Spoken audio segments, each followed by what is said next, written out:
세존이시여, 사랑하는 이가 떠났을 때 남은 자는 무엇을 해야 합니까? 한 제자가 부처님께 여쭈었습니다. 부처님께서 답하셨습니다. 남은 자는 두 가지를 해야 하느니라.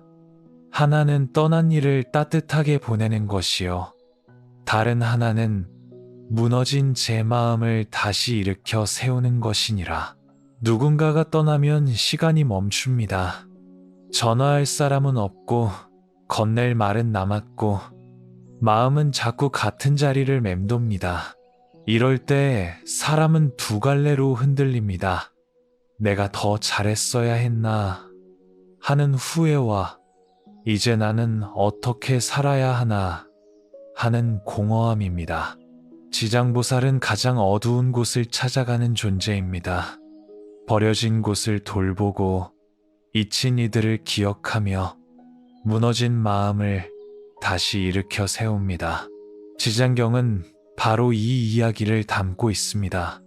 죽음 앞에서 남겨진 이들이 어떻게 슬픔을 건너고 어떻게 다시 살아갈 힘을 얻는지를 말합니다. 기도는 무언가를 바꾸려고 애쓰는 행위가 아닙니다. 부서진 마음을 다시 숨쉬게 하는 방식입니다. 떠난 이를 붙잡기 위한 주문이 아니라 남은 사람이 무너지지 않도록 마음을 붙드는 등불입니다. 그리고 동시에 떠난 이를 향해 당신은 이제 괜찮아도 됩니다 라고 말해주는 따뜻한 작별의 예절이기도 합니다. 지장경이 전하는 가르침은 단순합니다. 슬픔을 지우는 것이 아니라 슬픔이 나를 집어삼키지 못하게 정돈하는 것입니다. 후회를 되풀이하지 않고 떠난 이를 따뜻하게 기억하며 남은 날들을 더 나은 삶으로 채워가는 것입니다. 이 이야기는 떠나보낸 사람들을 위한 것입니다. 동시에 아직 남아서 하루하루를 살아가는 모든 이들을 위한 것입니다. 이 영상이 도움이 되셨다면 구독과 좋아요 부탁드립니다. 세존이시여, 어머니가 돌아가셨습니다. 제 마음이 무너져 아무것도 할 수가 없습니다. 한 비구가 부처님께 눈물을 흘리며 말했습니다. 부처님께서 그를 바라보시며 말씀하셨습니다. 슬픔을 억지로 막지 말라. 슬픔은 사랑의 다른 얼굴이니라. 하지만 슬픔이 네 삶 전체를 집어삼키게 두어서는 안 되느니라. 지장경의 첫 장면은 바로 이런 상황에서 시작됩니다. 부처님의 어머니인 마야 부인이 도리천에서 부처님을 기다리고 있었고 부처님께서는 어머니를 위해 법을 설하십니다. 지장보살은 그 자리에 함께했습니다. 지장보살은 끝없는 겁을 거쳐 중생을 구원하겠다는 서원을 세운 존재입니다. 지옥이 비지 않으면 나는 성불하지 않겠다는 그 유명한 서원이 바로 여기에서 나옵니다. 이 이야기가 우리에게 전하는 것은 무엇일까요?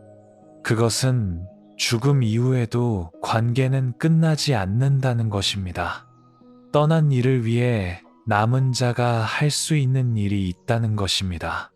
그리고 그 일은 거창한 의식이나 복잡한 절차가 아니라 마음을 바르게 세우고 선한 행위를 하는 것이라는 점입니다. 한 여인이 부처님께 찾아왔습니다. 그 여인은 죽은 아들을 품에 안고 울고 있었습니다. 부처님께서 말씀하셨습니다. 마을을 돌아다니며 한 번도 죽음을 겪지 않은 집에서 겨자씨를 얻어오너라. 그러면 네 아들을 살릴 수 있느니라. 여인은 온 마을을 돌아다녔습니다. 하지만 죽음을 겪지 않은 집은 단 한 곳도 없었습니다. 모든 집에는 떠나보낸 이가 있었습니다. 여인은 깨달았습니다. 죽음은 나만의 고통이 아니라 모든 이가 겪는 삶의 일부라는 것을 말입니다. 이것이 바로 불타는 집의 비유가 우리에게 전하는 가르침입니다. 법화경에 나오는 이야기입니다. 아이들이 불타는 집에서 놀고 있었습니다. 아버지는 아이들을 구하기 위해 밖에 수레가 있다고 말했습니다. 아이들은 수레를 타고 싶어서 집 밖으로 나왔고 그제야 불길을 피할 수 있었습니다. 부처님의 가르침은 바로 이 수레와 같습니다. 우리를 고통의 불길에서 구해내는 방편입니다. 떠난 이를 위한 기도는 바로 이런 방편입니다. 기도는 죽은 이를 되살리는 마법이 아닙니다. 남은 이의 마음을 불길에서 구해내는 수레입니다. 슬픔의 집에서 벗어나 다시 살 수 있는 힘을 주는 것입니다. 지장경에는 이런 장면이 나옵니다. 한 여인이 어머니를 여의고 슬퍼했습니다. 어머니는 생전의 산보를 비방하고 살생을 일삼았습니다. 여인은 어머니가 지옥에 떨어졌을까 두려워했습니다. 그래서 재물을 모아 부처님과 승가에 공양을 올렸습니다. 그리고 지극한 마음으로 어머니의 명복을 빌었습니다. 그날 밤 꿈에 어머니가 나타났습니다. 어머니는 밝은 빛 속에서 미소 짓고 있었습니다. 네 덕분에 나는 고통에서 벗어났다. 선한 마음이 나를 구했다고 말했습니다. 여인은 깨어나 눈물을 흘렸습니다. 그 눈물은 슬픔이 아니라 감사였습니다. 이 이야기는 단순한 신화가 아닙니다. 이것은 마음의 작동 원리를 보여주는 이야기입니다. 우리가 떠난 이를 위해 선한 행위를 할 때 실제로 변하는 것은 무엇일까요? 바로 우리 자신의 마음입니다. 죄책감과 후회로 가득했던 마음이 감사와 평화로 바뀝니다. 떠난 이와의 관계가 원망에서 사랑으로 정리됩니다. 부처님께서 어느 날 제자들에게 물었습니다. 등불 하나가 다른 등불을 밝힐 때 첫 번째 등불의 빛이 줄어드느냐? 제자들이 대답했습니다. 아닙니다. 세존이시여. 첫 번째 등불은 그대로이고 두 번째 등불만 밝아집니다. 부처님께서 말씀하셨습니다. 그렇다. 지혜도 그러하니라. 나누어도 줄지 않고 베풀어도 없어지지 않느니라. 대반야경에 나오는 등불의 비유입니다. 이 가르침은 우리에게 무엇을 말할까요? 우리가 떠난 이를 위해 선행을 할 때 그것은 우리 자신의 빛을 줄이는 것이 아니라 오히려 더 밝게 만든다는 것입니다. 슬픔을 선함으로 바꾸는 연습이 우리 자신을 치유합니다. 지장경에는 이런 구절이 있습니다. 만약 어떤 사람이 돌아가신 부모를 위해 49일 동안 지극한 마음으로 선행을 쌓으면 그 공덕의 7분의 6은 망자에게 가고 7분의 1은 자신에게 돌아온다. 이 구절을 단순히 숫자로 이해할 필요는 없습니다. 중요한 것은 남은 자가 무엇을 하느냐에 따라 떠난 이와의 관계가 정리된다는 점입니다. 원망으로 남을 수도 있고 사랑으로 승화될 수도 있습니다. 그 선택은 남은 자의 몫입니다. 한 노인이 부처님께 여쭈었습니다. 세존이시여, 저는 이미 늙었습니다. 할 수 있는 일도 별로 없고 가진 것도 많지 않습니다. 이런 제가 어떻게 공덕을 쌓을 수 있습니까? 부처님께서 미소 지으며 말씀하셨습니다. 물 한 잔을 건네는 것도 공덕이요. 부드러운 말 한마디도 공덕이니라. 선한 마음으로 하루를 사는 것 자체가 공덕이니라. 증이라 함경에 나오는 가르침입니다. 공덕이란 거창한 것이 아닙니다. 작은 친절, 따뜻한 말 한마디, 누군가를 위해 기도하는 마음, 이 모든 것이 공덕입니다. 떠난 이를 위한 기도도 마찬가지입니다.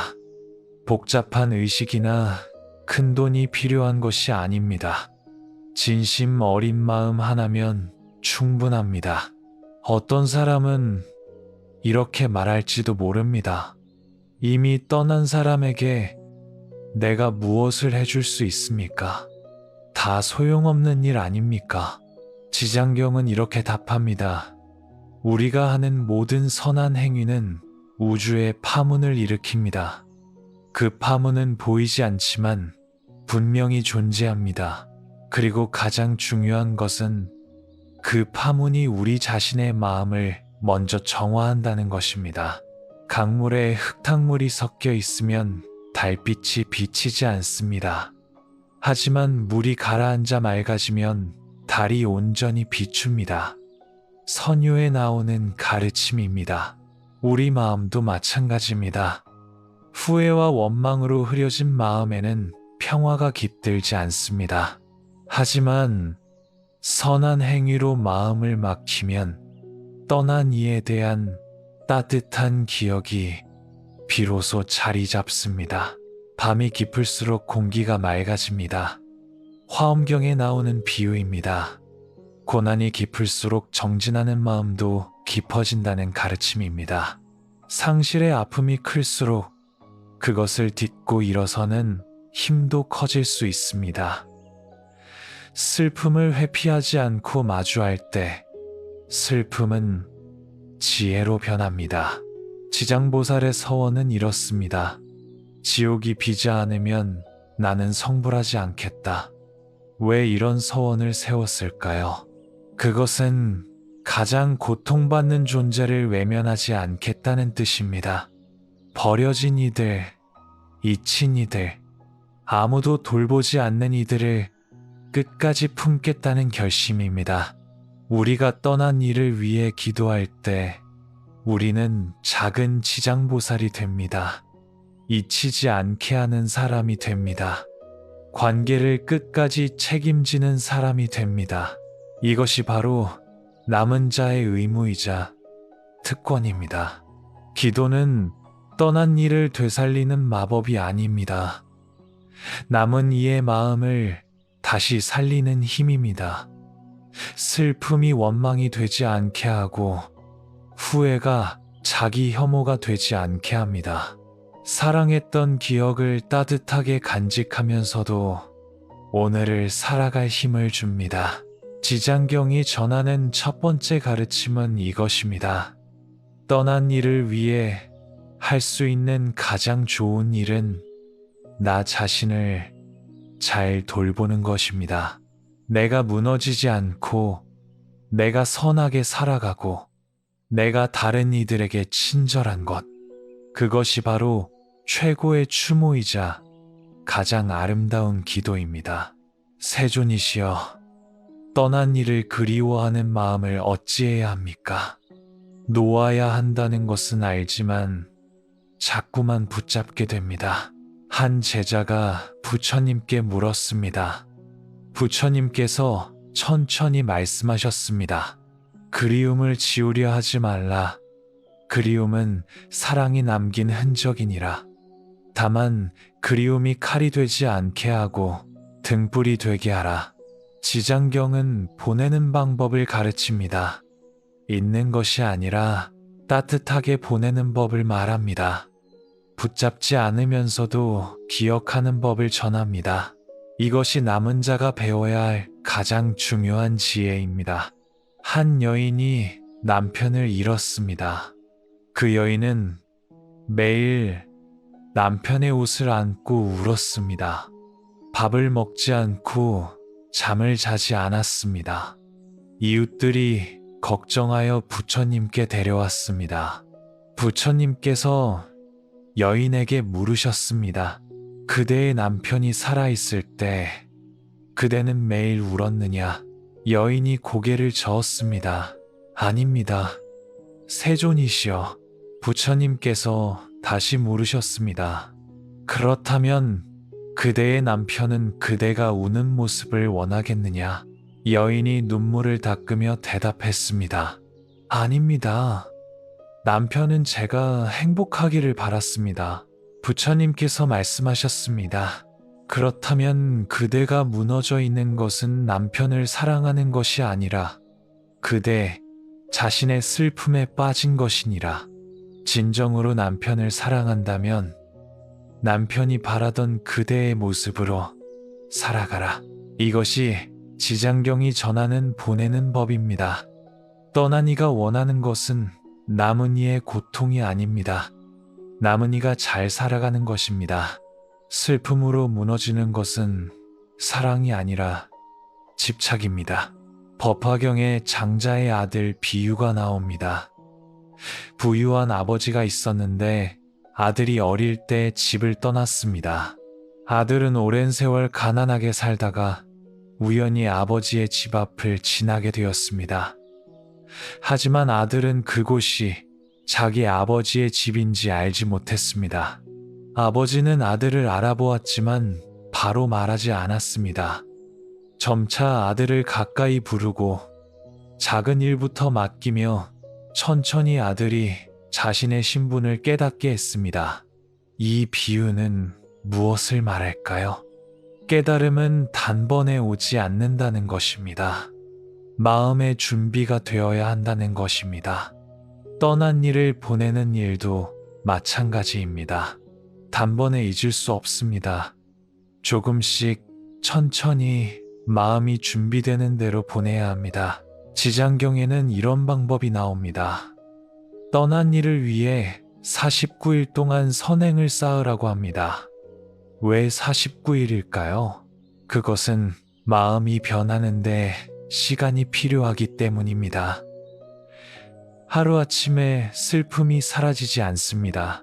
하지만 매일 조금씩 선한 일을 하고 매일 조금씩 떠난 일을 위해 기도하면 49일이 지날 무렵 마음이 달라져 있습니다. 이것은 미신이 아닙니다. 마음의 과학입니다. 반복은 습관을 만들고 습관은 마음을 바꿉니다. 매일 떠난 일을 생각하되 원망이 아닌 감사로 생각하는 연습을 49일 하면 마음의 방향이 바뀝니다. 부처님께서 제자들에게 말씀하셨습니다. 나무를 매일 조금씩 찍으면 큰 나무도 결국 쓰러지느니라. 증이라 함경에 나오는 가르침입니다. 큰 변화는 작은 실천의 누적입니다. 슬픔도 마찬가지입니다. 단번에 떨쳐낼 수 없지만 매일 조금씩 마음을 다스리면 결국 평화를 찾습니다. 어떤 사람은 이렇게 말합니다. 차라리 빨리 잊고 싶습니다. 하지만 서둘러 잊으려 하면 오히려 더 오래 붙잡게 됩니다. 억지로 막은 물이 더 세게 넘치듯 억압한 슬픔이 더 강하게 돌아옵니다. 지장경은 다른 방법을 제시합니다. 슬픔을 막지 말고 흘려보내라고 합니다.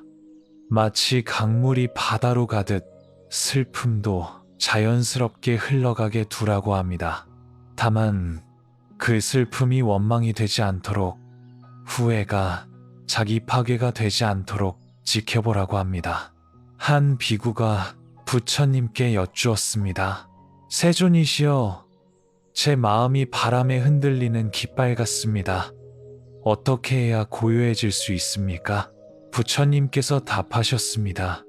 바람이 깃발을 흔드는 것이 아니요, 깃발이 스스로 흔들리는 것도 아니니라. 그대의 마음이 흔들리는 것이니라. 바람을 탓하지 말고 깃발을 탓하지 말고 그대 마음을 바로 보라. 육조단경에 나오는 유명한 가르침입니다. 외부 상황이 우리를 흔드는 것이 아닙니다.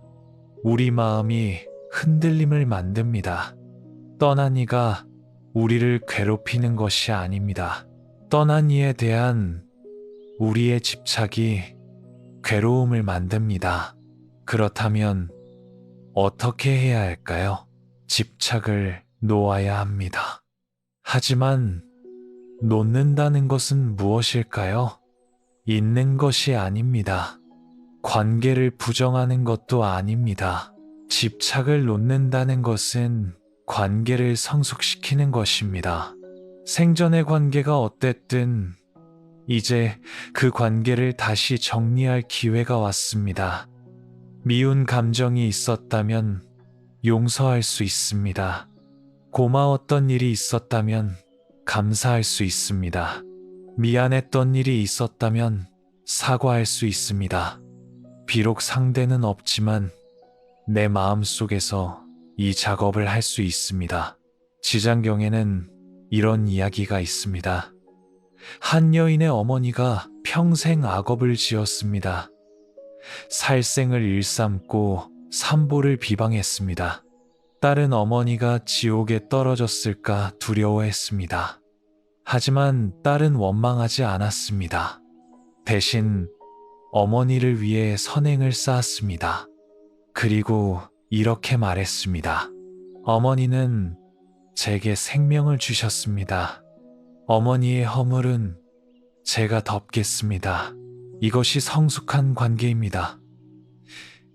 상대의 잘못을 있는 그대로 보면서도 그것으로 상대를 단죄하지 않습니다. 상대가 완벽하지 않았음을 인정하면서도 그 안에서 감사할 것을 찾습니다. 부처님 시대에 앙굴리말라라는 도적이 있었습니다. 그는 999명을 죽이고 손가락을 목걸이로 만들어 걸고 다녔습니다. 마지막 한 명만 더 죽이면 1000명이 되는 순간 부처님을 만났습니다. 부처님은 도망가지 않으셨습니다. 앙굴리말라가 칼을 들고 달려왔지만 부처님께 닿을 수 없었습니다. 부처님께서 말씀하셨습니다. 나는 멈추었다. 그대는 아직 멈추지 못했구나. 앙굴리말라는 그 순간 깨달았습니다. 칼을 버리고 부처님의 제자가 되었습니다. 과거의 죄가 사라진 것은 아닙니다. 하지만 이제 그는 다르게 살기로 결심했습니다. 이 이야기가 우리에게 주는 교훈은 무엇일까요? 과거는 바꿀 수 없지만 현재는 바꿀 수 있다는 것입니다. 떠난 이와의 관계에서 실수가 있었다 해도 지금 이 순간 그것을 다르게 정리할 수 있습니다. 후회로 남기지 않고 배움으로 바꿀 수 있습니다. 지장보살은 이렇게 서원했습니다. 내가 과거에 지은 모든 업장을 모두 탐진치로부터 생겨난 것임을 알고 이제 모두 참회하노라. 참회는 자책이 아닙니다. 잘못을 인정하되 그것에 묶이지 않는 것입니다.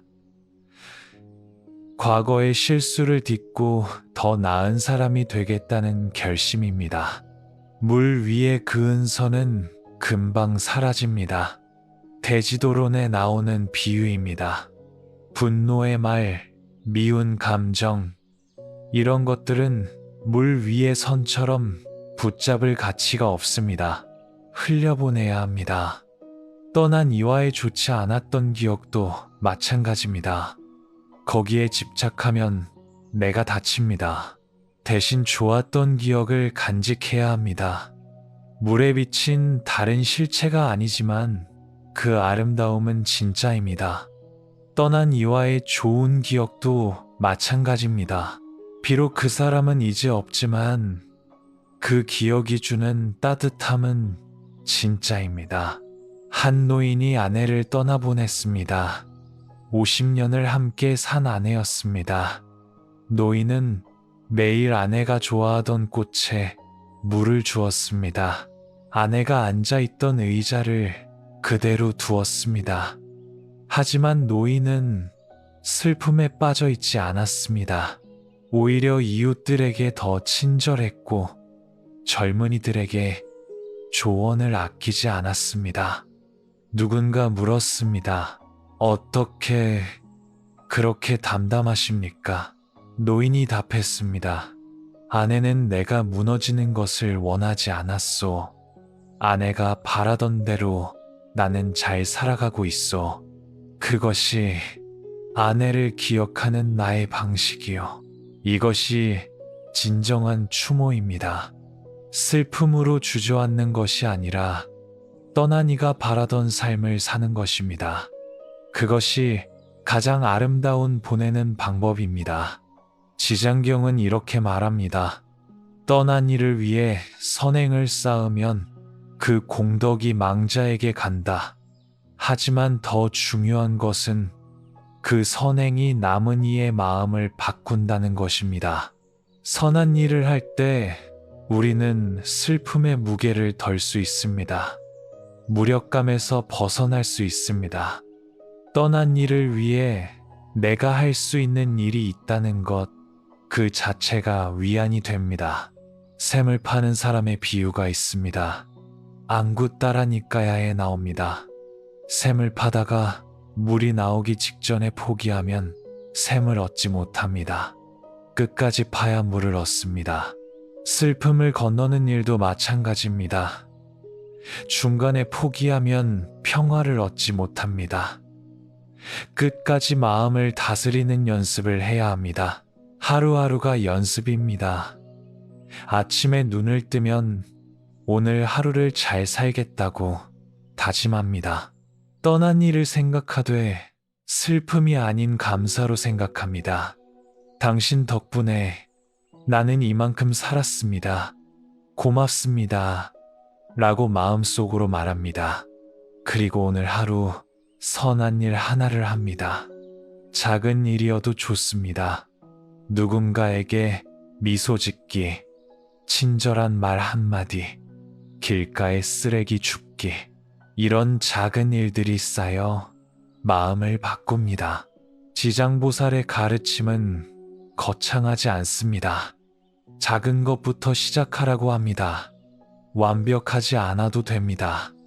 조금씩, 천천히, 내가 할 수 있는 만큼만 하면 됩니다. 중요한 것은 방향입니다. 슬픔에서 감사로, 후회에서 배움으로, 무너짐에서 일어섬으로 방향을 틀면 됩니다. 떠난 이는 이제 편안합니다. 고통도 없고 걱정도 없습니다.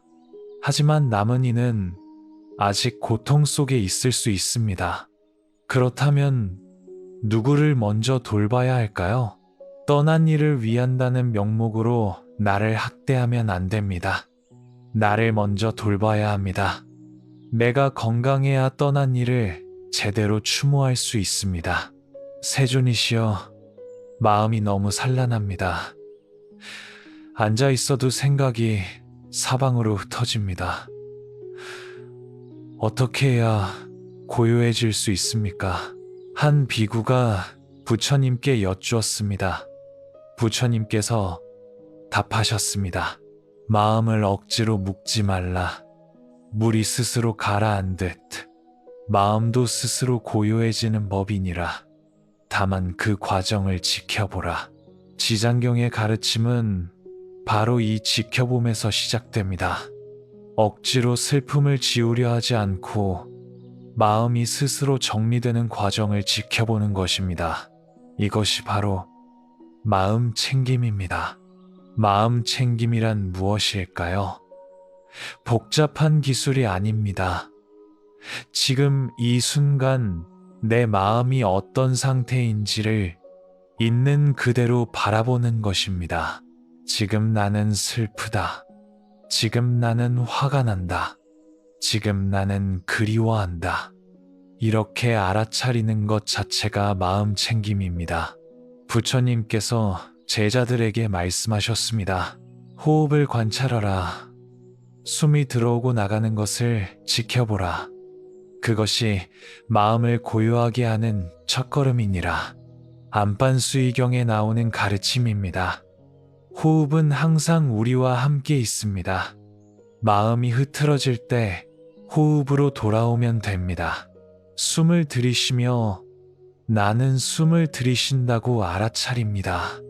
숨을 내쉬며 나는 숨을 내쉰다고 알아차립니다.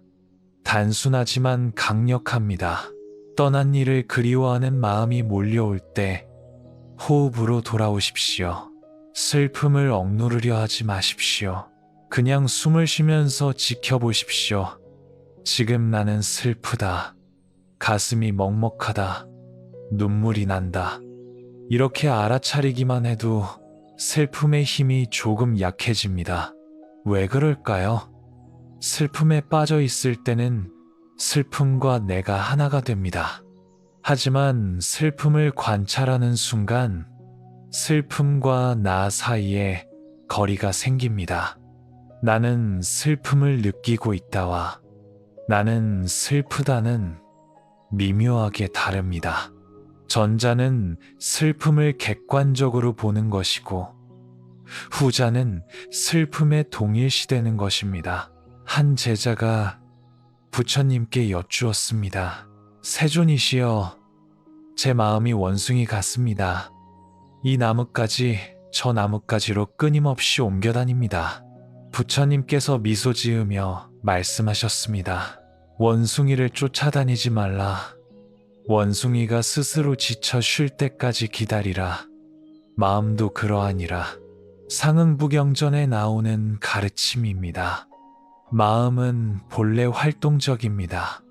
이것저것 생각하는 것이 마음의 본성입니다.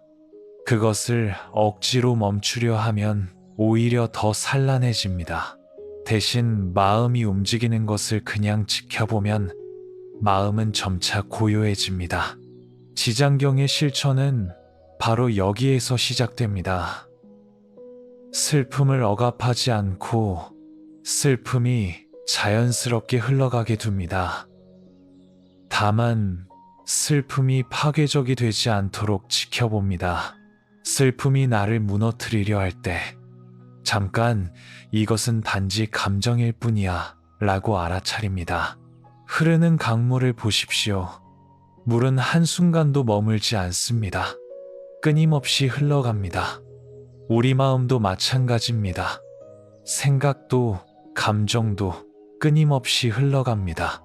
상응부경전의 가르침입니다. 이것을 깨달으면 집착이 줄어듭니다. 이 슬픔도 지나갈 것이다 라는 확신이 생깁니다. 하지만 알기만 해서는 부족합니다. 실천이 필요합니다. 매일 조금씩 연습해야 합니다. 아침에 5분만 시간을 내십시오. 조용히 앉아 호흡을 관찰하십시오. 생각이 떠오르면 생각이 일어났다고 알아차리고 다시 호흡으로 돌아오십시오. 이것을 반복하십시오. 처음에는 어렵습니다. 몇 초도 집중하기 힘듭니다. 괜찮습니다. 조금씩 나아집니다. 매일 5분씩 한 달만 해보십시오. 마음이 달라져 있을 것입니다. 슬픔의 파도에 휩쓸리지 않고 파도를 관찰할 수 있게 됩니다. 부처님 시대에 손달이라는 사람이 있었습니다. 그는 어리석기로 유명했습니다. 형이 그를 절에서 쫓아내려 했습니다. 부처님께서 손다리를 불러 빗자루를 주시며 말씀하셨습니다. 이것으로 바닥을 쓸며 먼지를 쓴다, 때를 없앤다고 되뇌어라. 손다리는 매일 바닥을 쓸며 그 말을 되뇌었습니다. 어느 날 깨달았습니다. 바닥의 먼지만이 아니라 마음의 먼지도 쓸어내야 한다는 것을 말입니다. 그는 마침내 아라한이 되었습니다. 이 이야기가 우리에게 주는 교훈은 무엇일까요? 단순한 것을 반복하는 힘입니다. 복잡한 명상법을 알 필요가 없습니다. 호흡 하나만 잘 관찰해도 충분합니다. 중요한 것은 꾸준함입니다. 지장보살은 한량없는 겁을 수행했습니다. 단번에 이루어진 것이 아닙니다. 오랜 시간 중생을 구하는 일을 반복했습니다. 우리도 마찬가지입니다. 하루아침에 슬픔이 사라지지 않습니다. 하지만 매일 조금씩 마음을 돌보면 어느새 평화가 찾아옵니다. 한 노인이 있었습니다. 그는 아내를 떠나보낸 뒤 매일 아침 산책을 했습니다. 걸으면서 호흡을 세었습니다. 하나, 둘, 셋, 10까지 세면 다시 하나부터 시작했습니다. 단순한 일이었지만 마음이 점차 고요해졌습니다. 석 달이 지나자 슬픔이 더 이상 그를 휘두르지 못했습니다. 슬픔은 여전히 있었지만 그 안에서 평화를 느낄 수 있었습니다. 이것이 마음 챙김의 힘입니다. 슬픔을 없애는 것이 아니라 슬픔과 함께 살 수 있게 합니다. 슬픔이 적이 아니라 선생님이 됩니다. 슬픔을 통해 우리는 더 깊이 이해하고 더 따뜻해지고 더 지혜로워집니다. 물 위에 거품을 보십시오. 금강경에 나오는 비유입니다. 거품은 잠시 존재하다 사라집니다. 우리의 오온도 마찬가지입니다. 몸도, 감정도, 생각도 실체가 없습니다. 이것을 깨달으면 집착이 사라집니다. 하지만 이것이 허무주의는 아닙니다.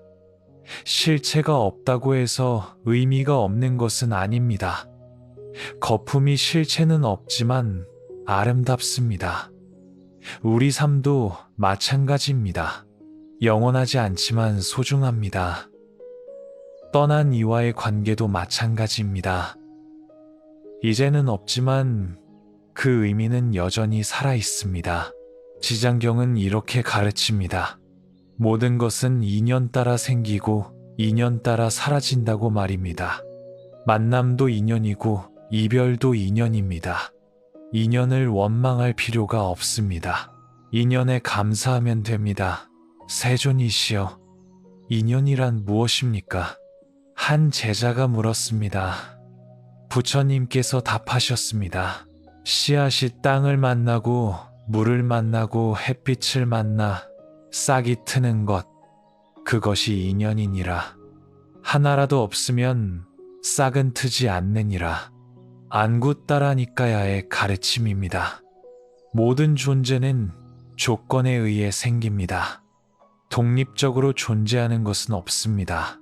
이것을 이해하면 원망이 사라집니다. 왜 하필 나에게 대신 이것도 인연이구나 라고 받아들일 수 있습니다. 실천 방법을 정리해 보겠습니다. 첫째, 매일 5분씩 조용히 앉아 호흡을 관찰하십시오. 둘째, 떠난 일을 생각할 때 고맙습니다. 미안합니다. 사랑합니다. 편히 쉬십시오라고 마음속으로 말하십시오. 셋째, 하루에 선한 일 하나씩 하십시오. 작은 것으로 충분합니다. 이 세 가지를 49일 동안 계속하십시오. 49일이 지나면 마음이 분명히 달라져 있을 것입니다. 슬픔이 사라지지는 않겠지만 슬픔에 짓눌리지 않을 것입니다. 떠난 이에 대한 그리움이 칼이 아니라 등불이 될 것입니다. 세존이시여, 가르침은 이해했습니다. 하지만 실제로 어떻게 해야 합니까? 구체적인 방법을 알려주십시오. 한 제자가 부처님께 간곡히 여쭈었습니다. 부처님께서 고개를 끄덕이시며 말씀하셨습니다. 좋은 질문이니라. 아는 것과 행하는 것 사이에는 큰 강이 있느니라. 그 강을 건너려면 구체적인 배가 필요하니라. 지장경은 단순히 이론만 말하지 않습니다.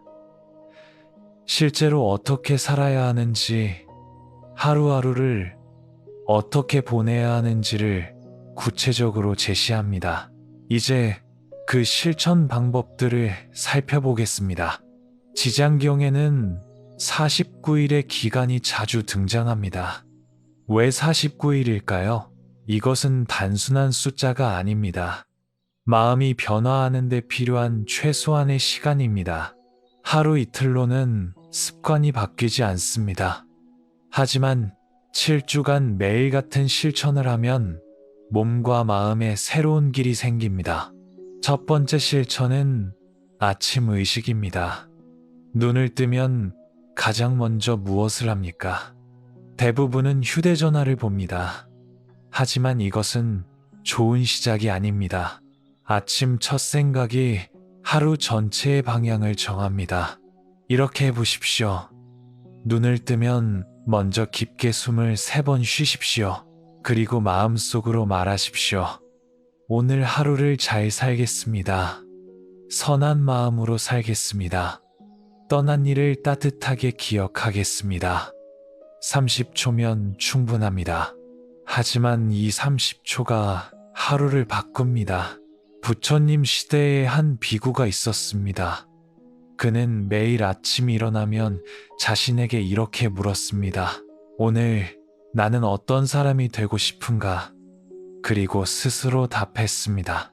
친절한 사람, 평화로운 사람, 지혜로운 사람.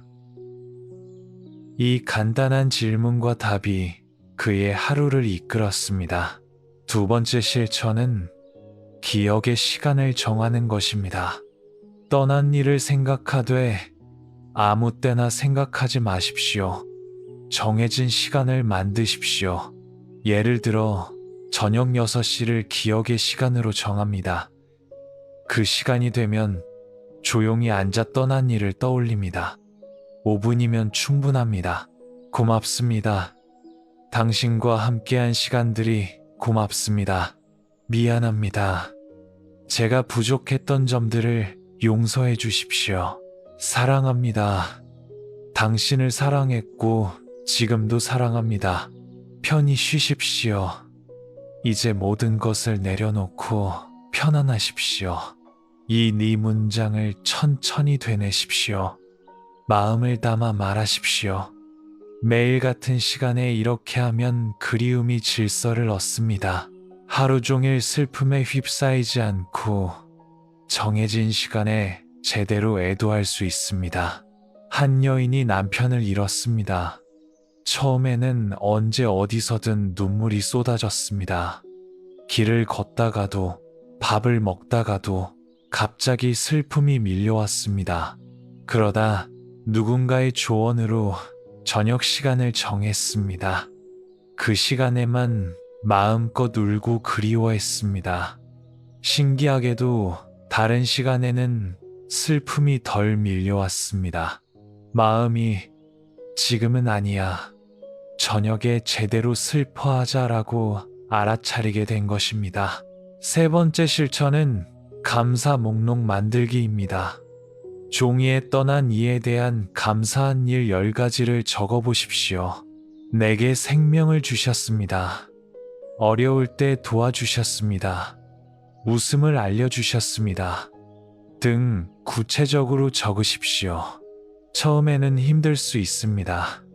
특히 관계가 좋지 않았다면 더욱 그렇습니다. 괜찮습니다. 천천히 찾으십시오. 분명히 감사할 점이 있습니다. 아무리 힘든 관계였어도 그 관계를 통해 배운 것이 있습니다. 그것조차 감사의 이유가 됩니다. 부처님께서 제자들에게 말씀하셨습니다.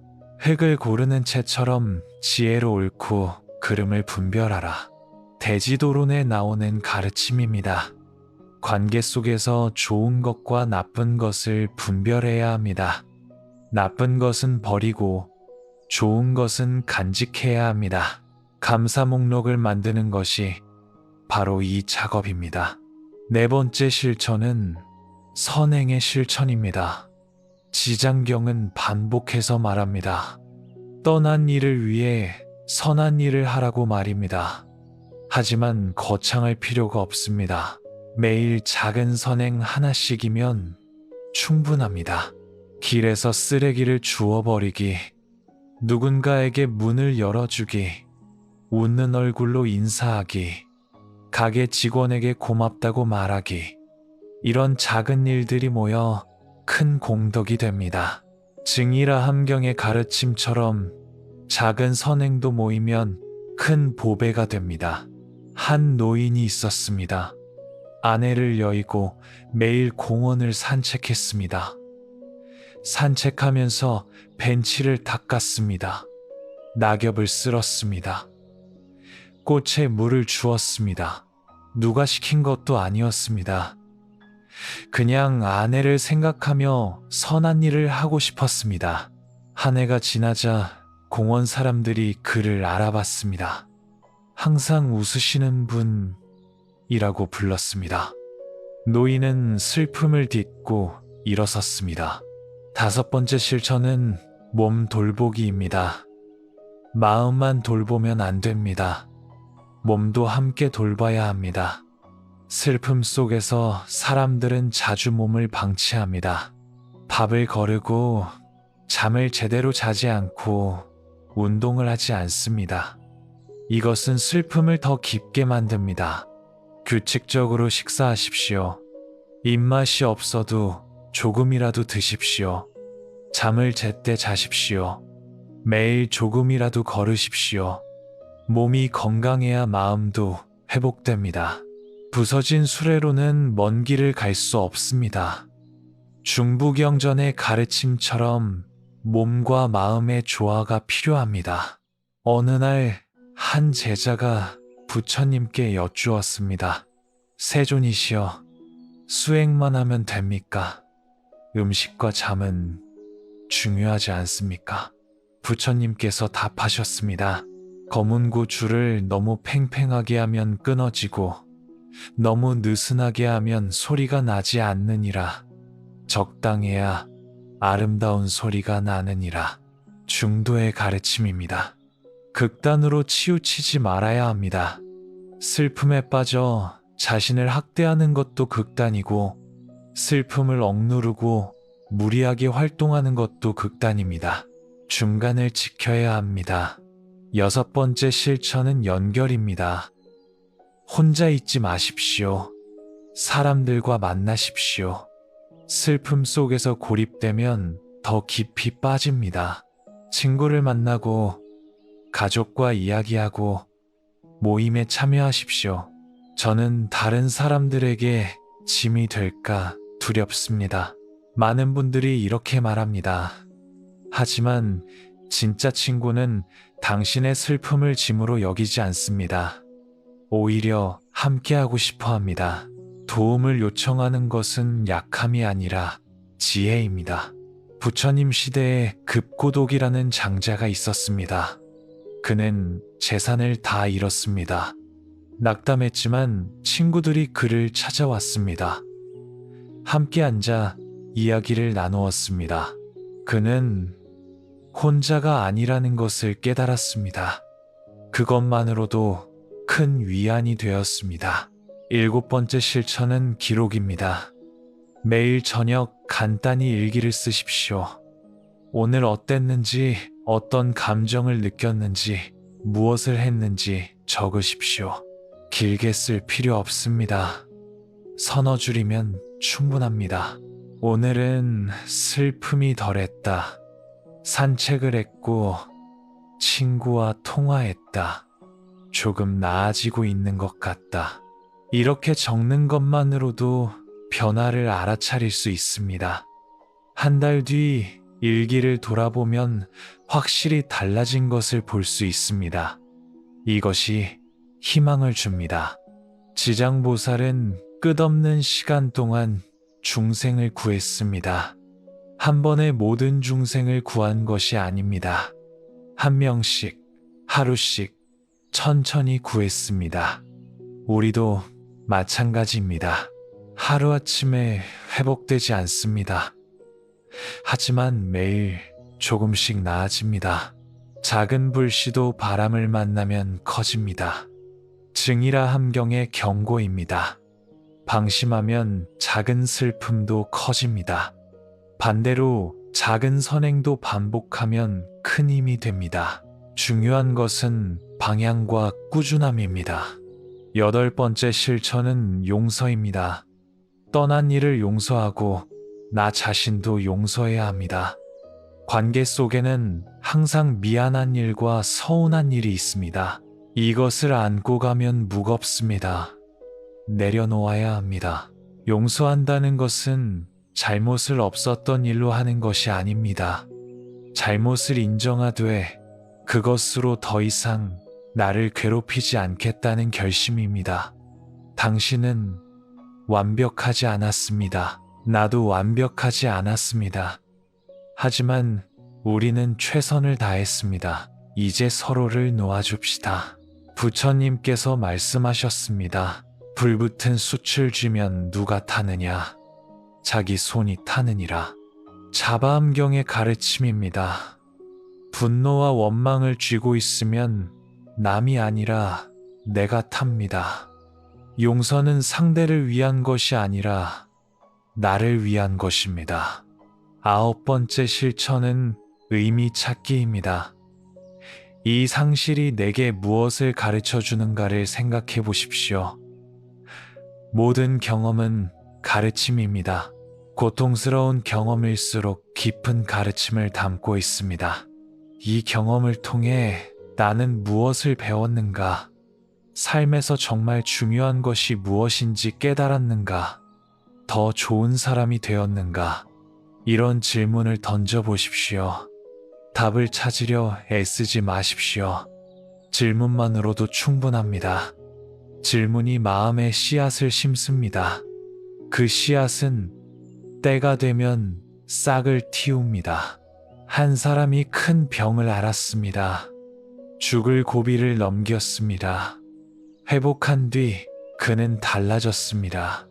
사소한 일에 화내지 않았습니다. 시간 낭비를 하지 않았습니다. 사랑하는 사람들에게 더 따뜻했습니다. 누군가 물었습니다.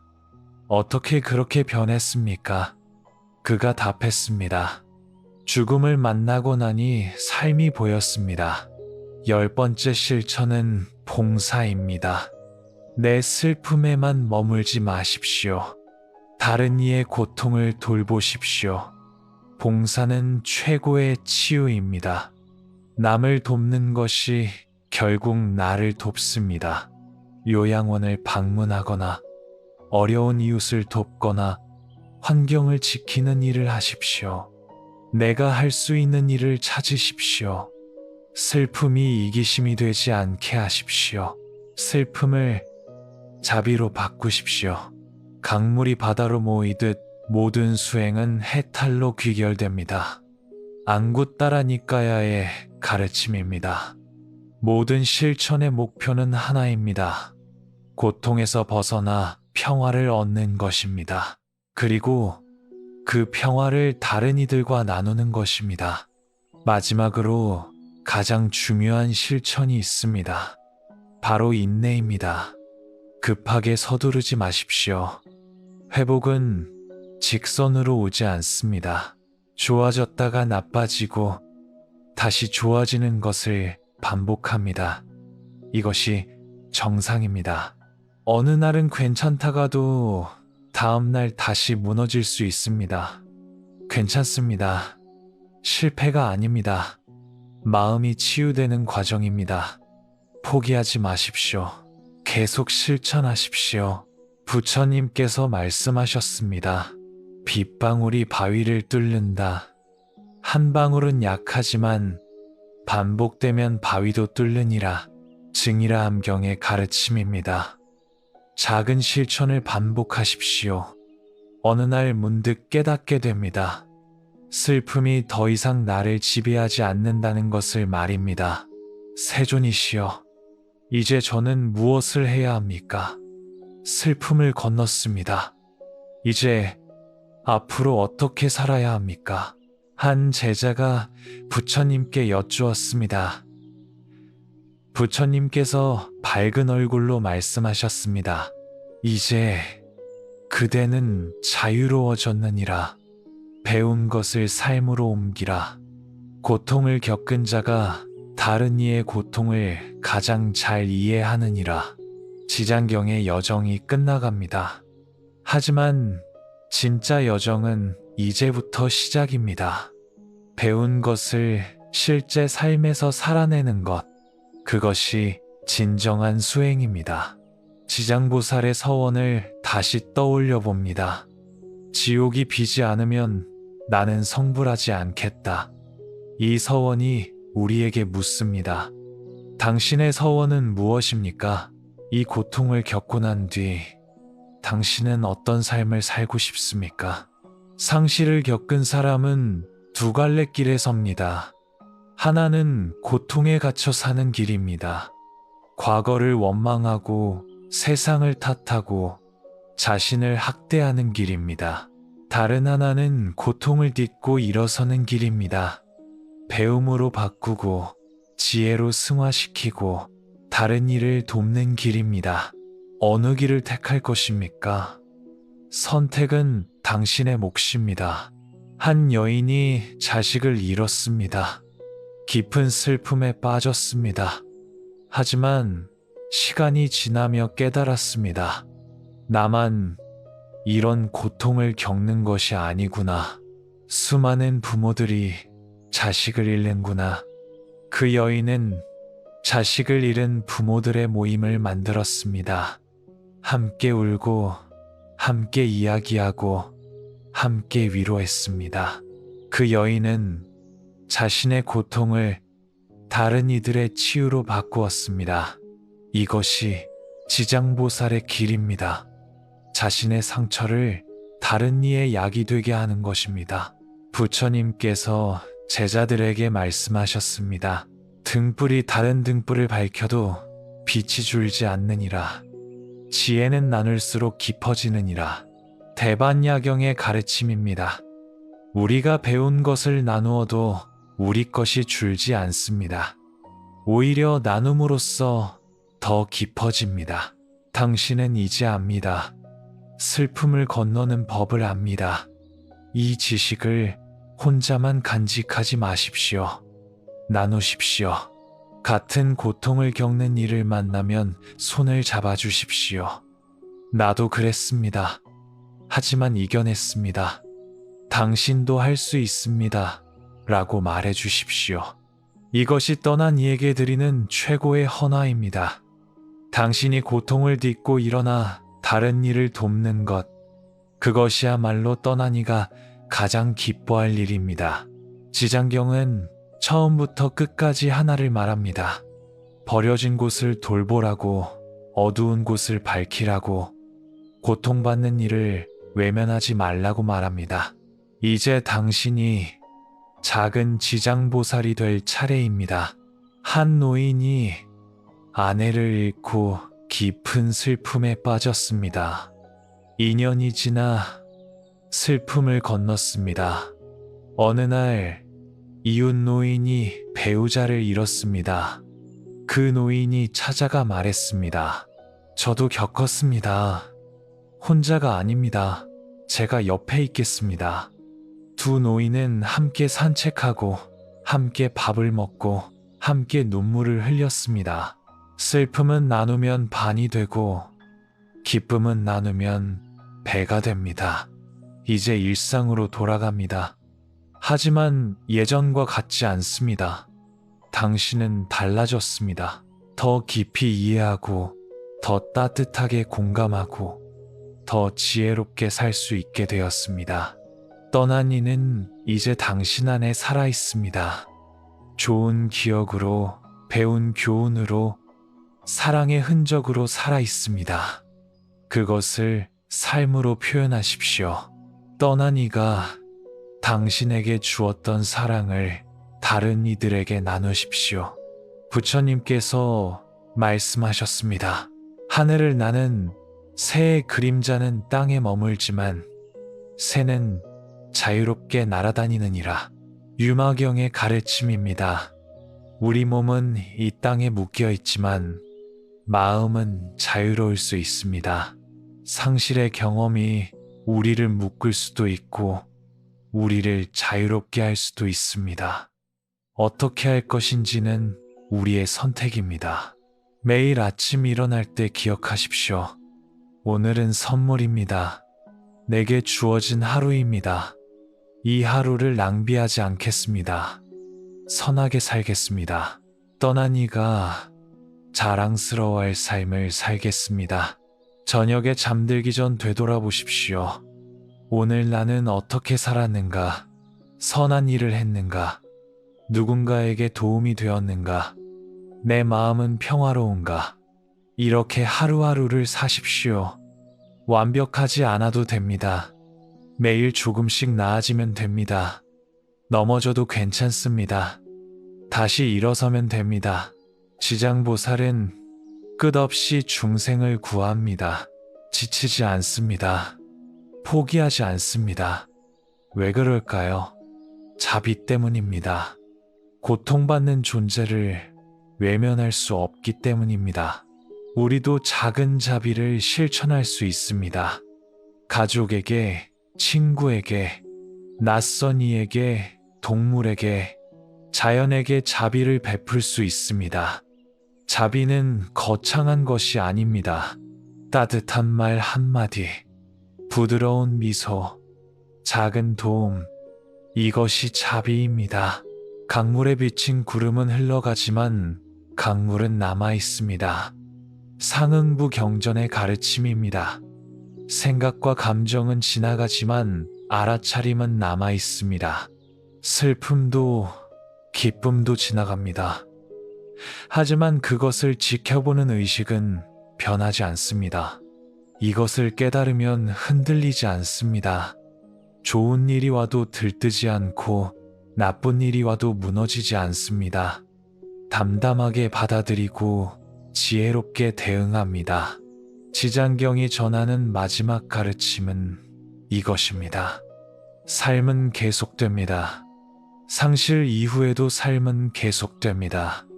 그 삶을 어떻게 살 것인가가 중요합니다. 원망으로 살 수도 있고 감사로 살 수도 있습니다. 두려움으로 살 수도 있고 용기로 살 수도 있습니다. 다친 마음으로 살 수도 있고 열린 마음으로 살 수도 있습니다. 당신은 어떤 선택을 하시겠습니까? 해가 뜨기 직전이 가장 어둡습니다. 능엄경의 가르침입니다.